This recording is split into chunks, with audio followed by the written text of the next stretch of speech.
腓立比書2章1至11節。所以在基督裏若有什麼勸勉，愛心有什麼安慰，聖靈有什麼交通，心中有什麼慈悲憐憫，你們就要意念相同，愛心相同，有一樣的心思，有一樣的意念，使我的喜樂可以滿足。凡事不可結黨，不可貪圖虛浮的榮耀，只要全心謙卑，各人看別人比自己強。各人不要單顧自己的事，也要顧別人的事。你們當以基督耶穌的心為心，他本有神的形象，不以自己與神同等為強奪的，反倒虛己，取了奴僕的形象，成為人的樣式。既有人的樣子，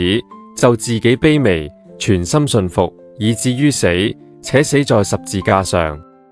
所以神將他升為至高，又賜給他那超乎萬名之上的名，叫一切在天上的、地上的和地底下的，因耶穌的名無不屈膝，無不口稱耶穌基督為主，使榮耀歸於父神。